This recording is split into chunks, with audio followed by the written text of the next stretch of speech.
It wouldn't be right if we didn't get your take on. You've been screaming it out of context. It wouldn't be right if we didn't get your take on. Daddy Two Gloves. Daddy Two Gloves. Let me turn that music up. I think it's a no-lose situation. He comes in. He's definitely more talented than Sudfeld coming onto the field to play. If we actually need the number 2 to play, should Jared Goff get hurt or something happen, I'm much more confident with Teddy Bridgewater. I think the piece I want to touch on too is I've been trying to speak into the universe an early return for Hendon Hooker earlier than expected.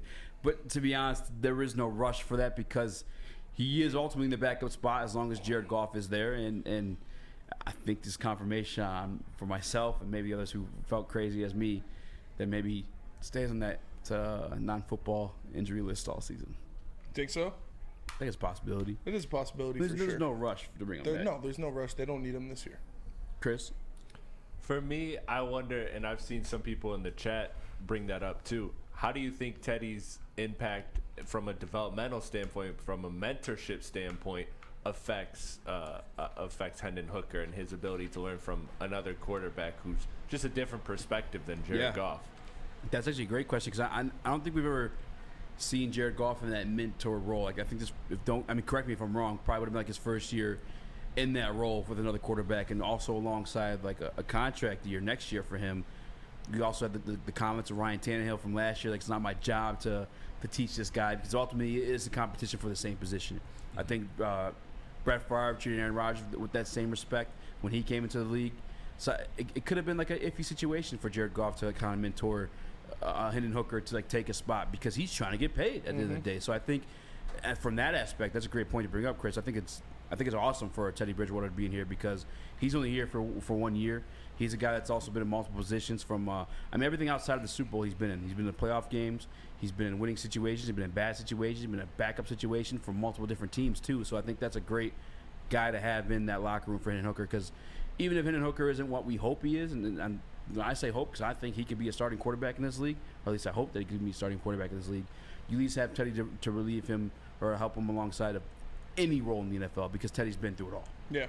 You know? And again, like Austin C. in the Woodward Sports chat. Jeremy Fowler just reported Bridgewater to Lions. Like, yeah, we got it. Appreciate that though, but hey, yeah, why are you going at him? Come on, it's not that big of a deal. But he's just excited. He's excited. He's trying to inform us. Are you excited? He really likes is any of us excited? He's doing us solid. He's I appreciate it. I appreciate He's excited for the heavies.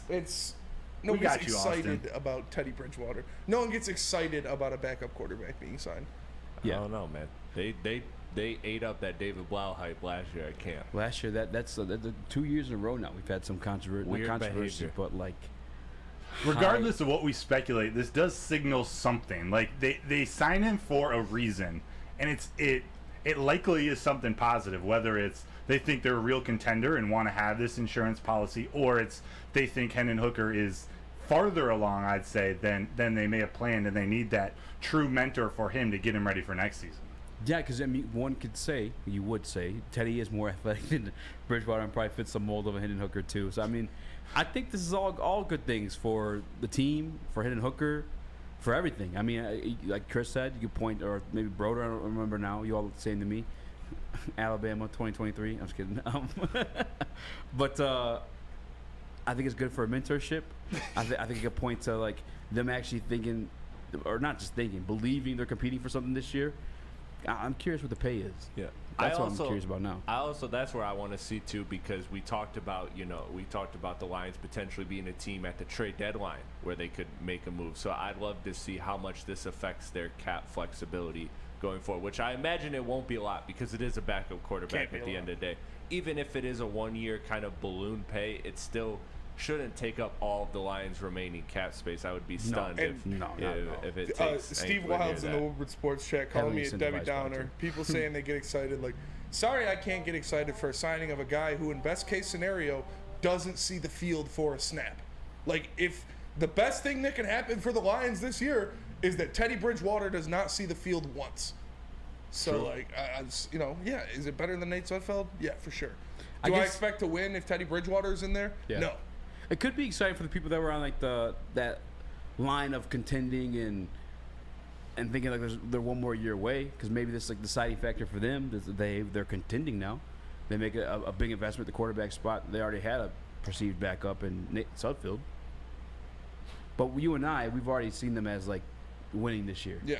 Maybe not so much contender from my point of view, but I mean maybe this pushes my belief further on that. I mean, I think it just validates a lot of the stuff we've been hearing out of camp, and everybody from Broder doing a great job reporting, and Gabby as well. Like, we've been seeing and talking about all of these awesome points that have been coming out about Lions camp, and it's so easy for a Detroit sports network to talk positively about the Detroit Lions. But this, to me, at this time, shows me that they're seeing what we're seeing.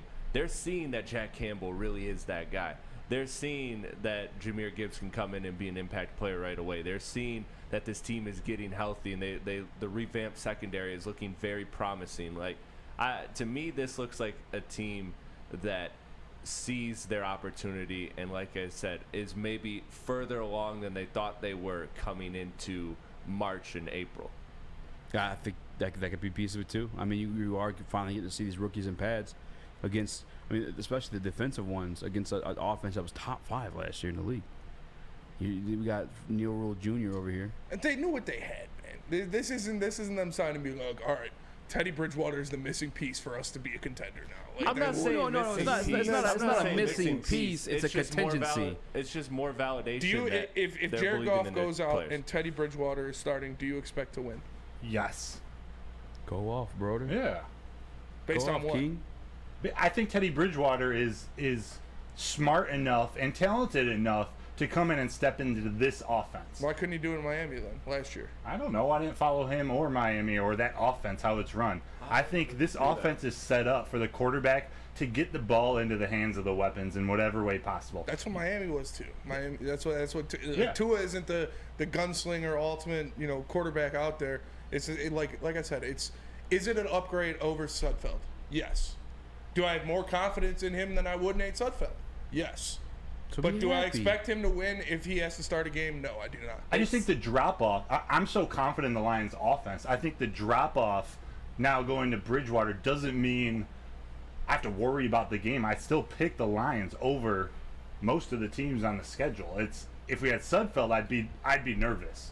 Yeah. Yeah, and again, It's I'm not not about- like, it's like what I said for the first day they talked about it. I'm not, oh no, fuck this, why'd they sign him? Or I'm not, yeah, sign him. I don't care either way. If they sign him, cool. They don't sign him, cool. They signed him, cool.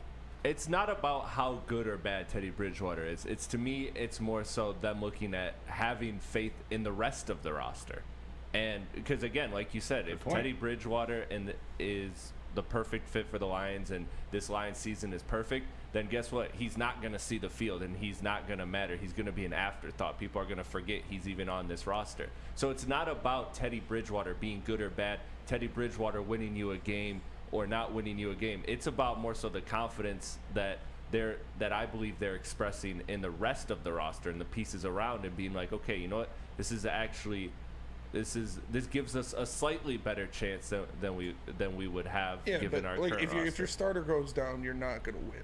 Like unless you got a rookie coming up that you think's gonna be sick. Yeah. Like I said, who's the backup for the Chiefs this year? Me. Blaine Gabbert. Blaine Gabbert. Oh, great. Who's the backup for the Bills? Me. Who's the backup for the Bills should Bengals? sign Marcus Mariota. Is he still under contract anywhere right now? No, Marcus Mariota's in Philly. He's Philly? Yeah. Oh, damn. Oh, yeah, Gardner Minshew's in Indianapolis It's now. just like... You're missing the whole point. Listen, listen. The explosion of the hype over it is what is like, all right, relax a little bit. It's a backup quarterback.